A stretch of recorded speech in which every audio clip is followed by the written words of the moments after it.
Hi, welcome back. I'm Farmer Samson Ogbole. So welcome back to our online class where we're looking at the Potter's Five or the Potter Five Forces. So we talked about the fact that in the general introduction that it's important that we have a strategy for us to succeed or survive in any business venture we are coming into.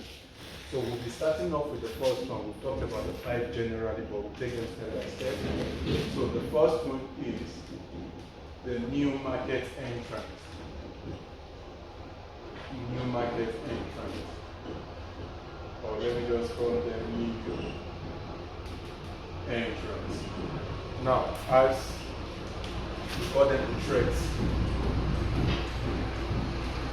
Threats of new entrance.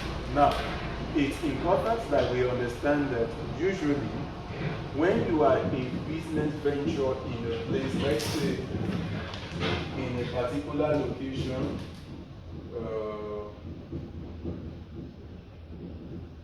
let's say this is our Nigerian map, and you are somewhere here as the only one, you are the only one. And let's say you are the one selling sachet water to everybody.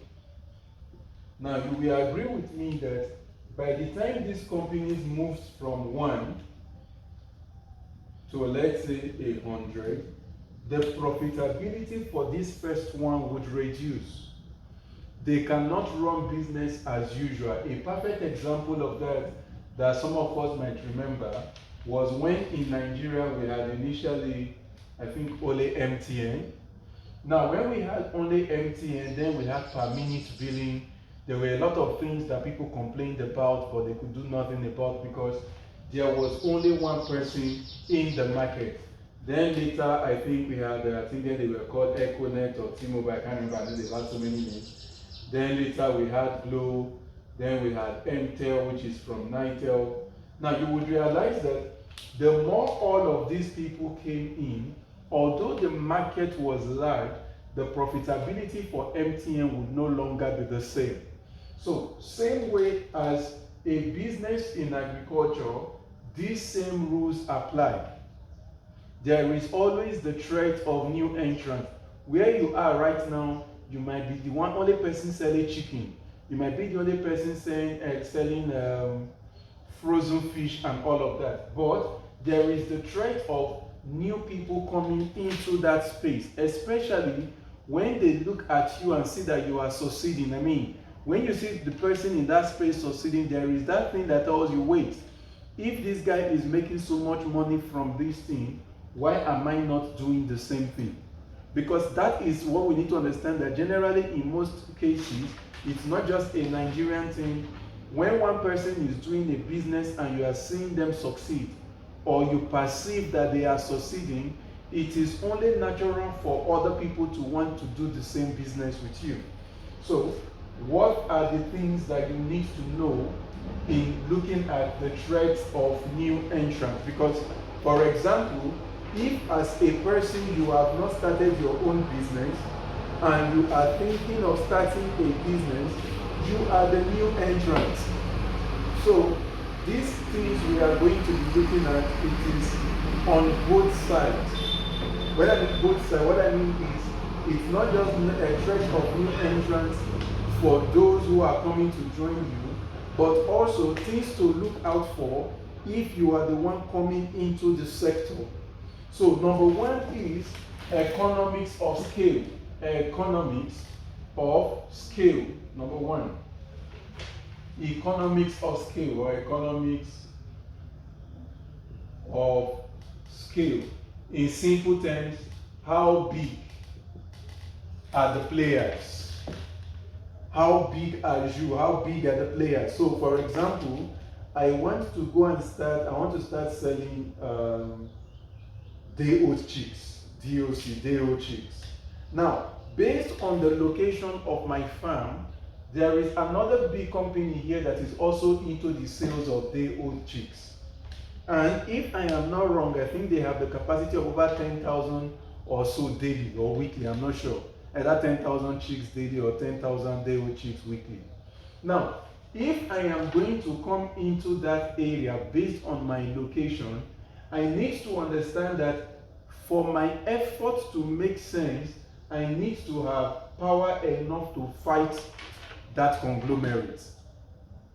Now, the same thing, based on my location, if I want to go into catfish farming, where I am, there is a neighbor here that has over 1 million catfishes. So their scale is so large that if a new entrant wants to come in, it is better for the new entrant to find a way to collaborate with them, because they can decide to deliberately crash their market price for sales of things for maybe a month just to run me out of business, so that they remain in monopoly. So it's important to understand, in this area that I want to come into, who are the competitors? Or better put, what if I am already an existing business? Look at my scale and ask myself, how easy will it be for somebody to come in and replicate and duplicate what I am doing to be at my own level of scale? How easy will it be? Because if it is easy for them to replicate and get to my level, it means that I am a high-risk company. I hope this makes sense. It means I am high risk, because all it will take for whoever wants to push me out is not much. Same way, if you are somebody that is coming in newly, look at what you are trying to do in your locality. Again, judge this based on your proposed market. Who are the people doing this thing? How easy is it for me to replicate what they are doing? Do I need to jump hoops before I can get to where they are doing? Will it take a week, a day, a year, 10 years? So that is number one threat of new entrants. What is your economics of scale? 2 is product differentiation.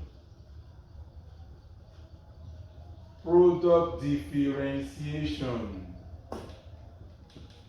Meaning, how easy is it for people to identify my product in the market? How easy is it?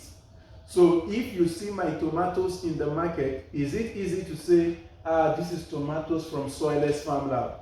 Because if it is not easy, that is an edge, or that is an advantage to a new entrant. If it is not easy to differentiate my product, then it is an edge to the new entrant. Same way, if I am a new entrant into the market and the product I am going to be selling is something that you can easily differentiate, it is an advantage to me, because it simply means that I can take my product to where other people are selling fast and take advantage of the structure they have put in place and sneak my product in. Customers will not be able to differentiate whether this is from me or not. But if I can differentiate my products, it makes it harder for new entrants to come in. Never making any sense. The more I can differentiate my product, the harder it is for new entrants to come in. Because if my product is properly differentiated, it means that the customers who would prefer my product cannot easily be hoodwinked to buy another product. So, in that thing that you are doing right now, are you finding out ways to differentiate your products? Because if it is not differentiated, then it is easy for new entrants to push you out. Number 3 is brand identity. Brand identity / loyalty. Identity/loyalty. How easy is it for me to identify your brand? So it is one thing to know your product, it is another thing to know your brand. How easy is it for me to know your brand when I see it? Do you have people who are loyal to your brand? I'll give you an example. As a person, this is not as a company, as a person, if I do not have milk at home and I am going to buy milk, I have a particular brand I am always looking out for first. Now, if I don't see that brand, I have 2 other brands I use as backup. If I don't see any of these 3 brands, I am not buying milk. Now, this is the point. They have my brand, they have my loyalty to their brand. I am loyal to their brand. So it means that if a new entrant comes into that market, it is not easy for that new market to, what's the word now? Get my money, get my purchase, have me as their customer. Why? I have a brand I am loyal to. Some of us, we do this when we go to the market to buy something, even tomatoes, pepper, Maggi, and all of that. There is a person you are loyal to, that when you come in, they're like, come and buy me, like, now they go meet my customer, they front.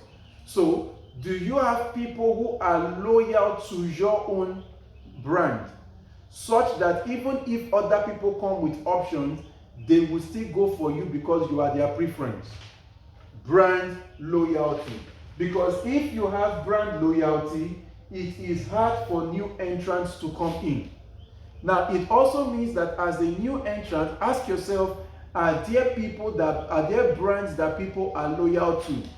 Because if what you intend to sell as a product or what you intend to provide as a service is already being done by a brand that people are loyal to, then you know that you need to work extra hard to convince them to come to you, because it means you need to find out why is it that people prefer this brand. How can you replicate same characteristics in what you are doing? Number 4 is access to distribution channels. Access to distribution channels. Now, take for example, some of our products go as far as Abuja, Nasarawa, Kaduna, Kano. But in those areas, a new entrant can easily take our market there. Why? Our distribution channels in these regions are not strong. So, any new entrant that wants to grow tomatoes, lettuce, cabbage, basil, pork choy, whatever they want to grow in these areas, can easily take our market, because our distribution channels in those regions are not strong. Now, as somebody doing business, how do you get your product to your customers? Do you have a proper distribution channel that ensures safety for your brand and your products, or your brand and your service? Because if your channel is not strong, the new entrant can come in. Anywhere your tentacles have reached, but it is not strong, there is no proper structure in place that makes it strong, other people can easily come in and take over. Worse off, other people can easily come in where you have laid groundwork and build on it and become the people that rip off your efforts. That is why you would hear me say things like, at times I will say things like, when I get orders from areas I know I don't have strong channels, I am not bothering myself trying to fulfill such orders. Because when I fulfill such an order, what I have simply done is, I have shown the people in that region a standard that they can copy and become a king in that region. Because I know my channel is not strong, yet I would want to deliver at my level. And delivering at our level would mean that we are showing people who are going to become potential competitors how to operate at our level in a place we do not have enough distribution channels. I hope this makes sense. So, look at your distribution channel. How do you get products to the market? How easy is it for you to get your product to the market? Number 5 is capital requirements. Capital requirements. How much money is needed for us to start the business you are doing? How much money have you invested to get to where you are? See, the cheaper it is to replicate what you are doing, the easier it is to replace you. If what you are doing does not require so much capital for me to replicate it, it simply means that you can have new entrants come in very easily. Let me look for an example of such businesses. I remember those days when recharge card selling started. It was not a large amount for me to start recharge card business. So you realize that before you know what was happening, especially around schools, almost everybody had a friend that was selling recharge cards. So the level of new entrants was very, very high because the startup capital was very low. So the point is, do you understand how much capital is needed to start what you are doing? I was discussing with a few folks a while back and I was telling them that, do you know that doing things like tomato and pepper processing is cheap? And they were like, no. I said, you see, the reason you think it is expensive is because those who are doing it on a very big, large scale have put put the thought in people that you have to have $100 million before you think of processing. But you can do processing at a small scale with even 2 million naira, even less than 2 million naira, with a 500,000, 200,000, you can start processing at a small scale for your tomatoes and pepper. But this is my point. If I do not understand and I feel there is large capital needed to enter that market, that would discourage new entrants from coming in easily. The next is access to the technology. Access to technology. Now, depending on what you are doing, it could be access to latest technology or just access to technology. So take, for instance, we are into soilless farming. Anybody that wants to come into this needs to be trained. Take, for instance, in soilless farming, there is one of the methods referred to as aeroponics. Now, I always tell people that for anybody that is practicing aeroponics in Nigeria, it is either I trained them or they were trained by the person I trained. Now, in this case, for them to access the technology, to some extent, at some point, I would have to consult for their farm. Now, what this means essentially is, because the technology is not so common yet, it is not easy for people to just come in. So you may have the money, but you do not have the knowledge or the tech. So that becomes a limiting factor. So looking at your business, is it a business that is technology backed? If yes, that technology, how easy is it to access it? Is it something that anybody can access the technology easily? Because if the answer is yes, it means that it is easy for new entrants to come in. Now, let me quickly say this, that all of these things that I have explained so far, you may not, for the new entrants to come in, they don't need to use all of them as criteria.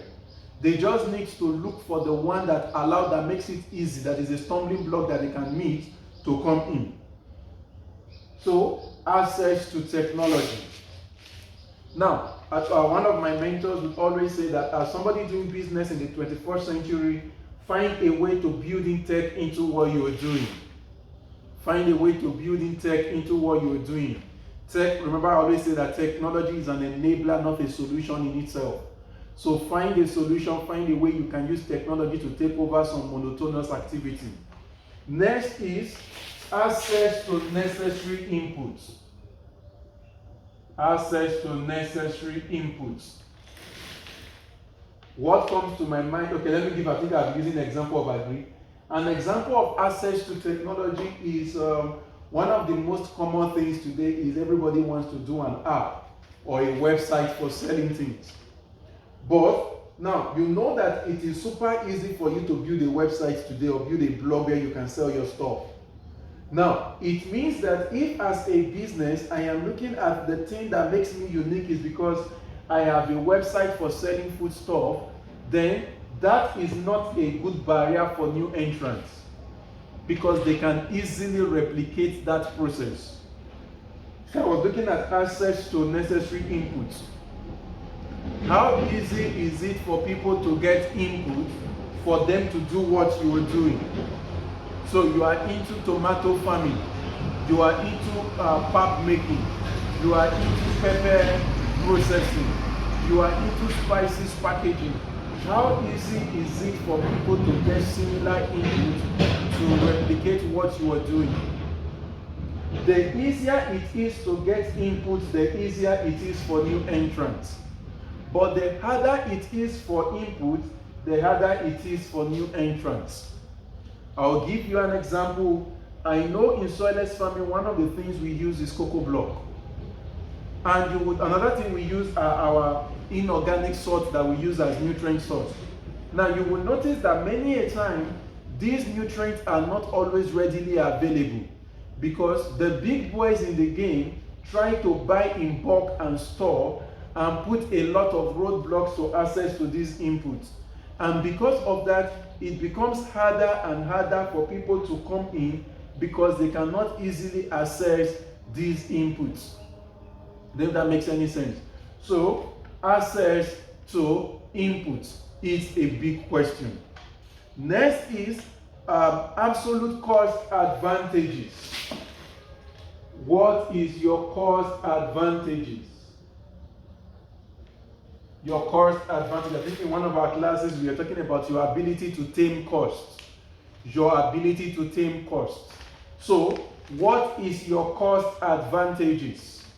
Because, so let's take for example, there are many people that practice hydroponics right now in Nigeria based on the fact that we've done a whole lot of sensitization and shouts and all.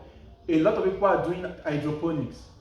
But one of the things that still makes our systems unique for people we build for and all of that is hydroponics typically, especially in Europe, is something that is highly power dependent, electricity dependent. But today we've been able to build systems that are not electricity dependent. Now, because of systems that are not electricity dependent, it has become a huge savings on costs. Now, because of that, for many people who understand or who hears about how our hydroponics functions, when they want to come in as new entrants, they contact us to come and help them build systems that are not electricity dependent. And many a time, we have an agreement of a percentage of what we are going to own or get in their sales and all of that from their companies. So, though they are coming in as new entrants, they are coming in with us getting the privilege of benefiting from their coming in. So, looking at what you do you have an advantage in costs? Because this is what it means. If it is taking me 5 naira to produce, but the new entrant needs to spend 10 naira to produce, if we are both selling for 11 naira, he is only making 1 naira profit. Meanwhile, I am making 6 naira profits. And I can even decide to sell at 7 naira and make them run at a loss and kill them while I am still profitable. And when they are there, they take it back to my regular 11 naira selling price. I don't know if that makes any sense. So, looking at the way your system runs, your farm runs, your business runs, do you have a cost advantage that can become a limiting factor for new entrants? Because you realize that the reason many a time small businesses that try to start a particular area of business and they die is because the big businesses have a cost advantage that the small businesses do not know about.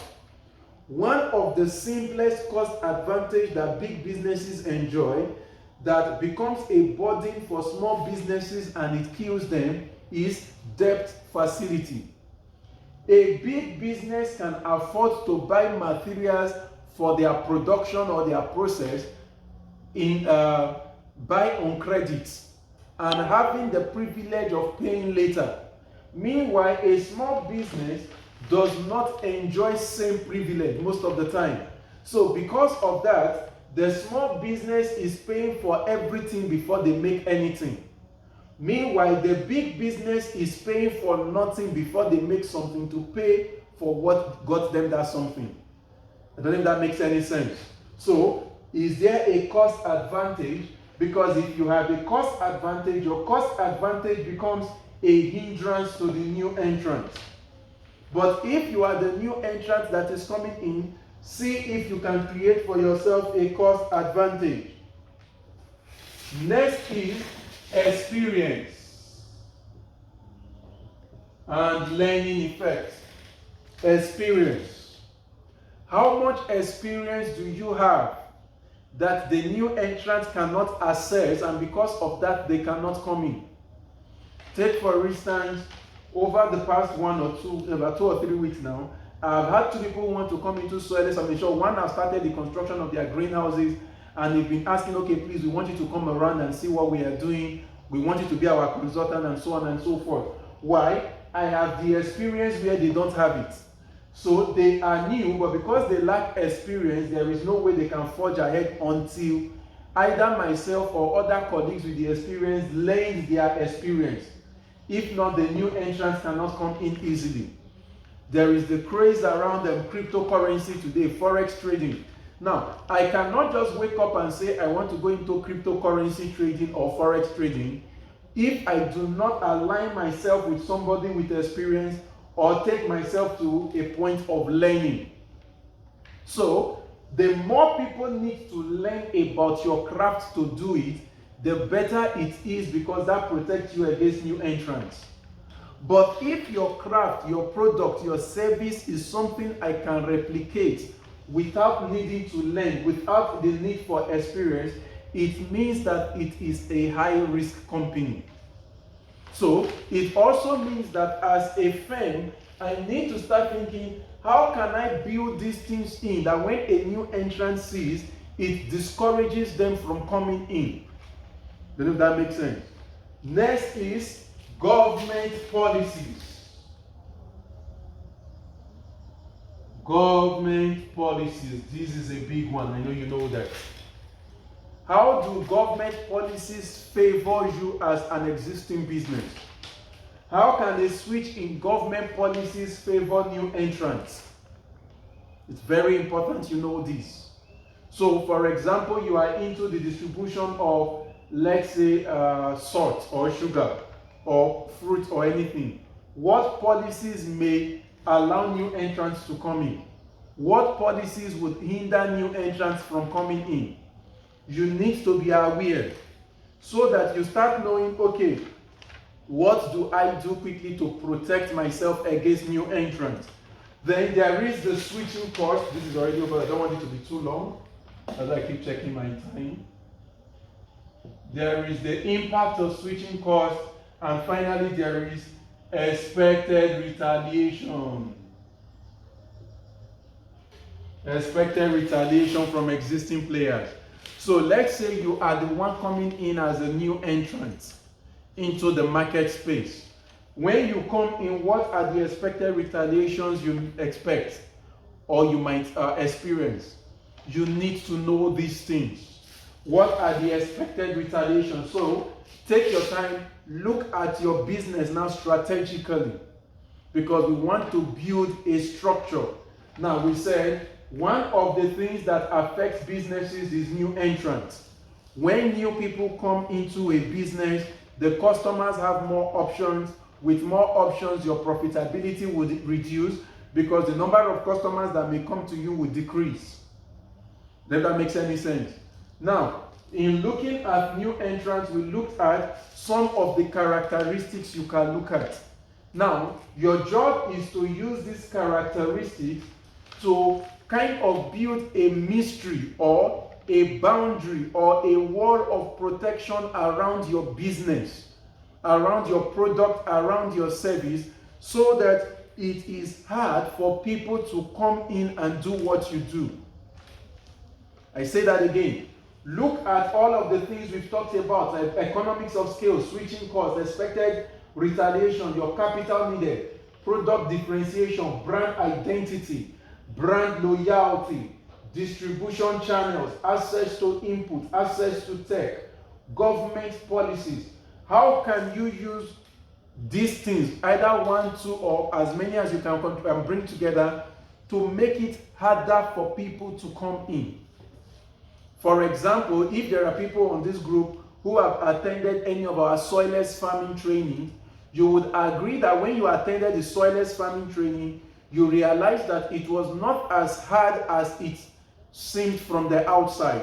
It simply means that we have made it look like the access to tech for soilless farming is super difficult. And because of that, a lot of people are not venturing into it. So when a new entrant thinks soilless farming, you are thinking this tech is going to be high-techy tech.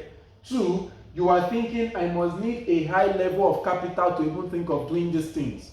So those things that we have put outside as a mirage has become things that discourage new entrants from coming in. I don't know if I'm making any sense. So look at your business. Look at the business you are doing right now and ask yourself, what is my skill? How easy is it for people to replicate my skill? Is there something I can do that though I am small scale, people do not see me as small? Some of the guys that do this perfectly are most of these foreign universities abroad. You see their names online, you think this is one big gigantic university, and you get there and you're like, and anyway, this is all you are really. We even have some of our Nigerian online vendors now that do that perfectly. You see their shop online and all of that, and you are thinking, oh boy, when I get to this shop, this is going to blow my mind. When I get to their place of operation, I know my mind will be blown. And you get there and you are thinking, I thought you were bigger than this. Why is that important for them? Their economies of scale have made them look so big that when somebody is looking at them from online and you are thinking of doing what they are doing, you feel they are too big for me to come in. So because of that, I would rather stay out. Never making any sense. So you can look for ways to ensure that it is hard for people to come into where you are making money. Does that make any sense? So we will continue in the next class to bargaining power of suppliers. We are going to take them step by step. So I want to see if we can post all of these videos back to back so that you have between now and month end to take time to take all these lectures in. Then of course, use these now to build a structure, very important. Build a structure that people cannot easily come into what you are doing and replicate and push you out. That is the whole essence of this part of the class. You are already in business, you are coming into business, you want to ensure that people cannot push you out easily. You want to become indestructible. You want to become not easily replaceable. You want to get brand loyalty. You want to get customers loyalty to what you are doing. So, thank you so much for your time.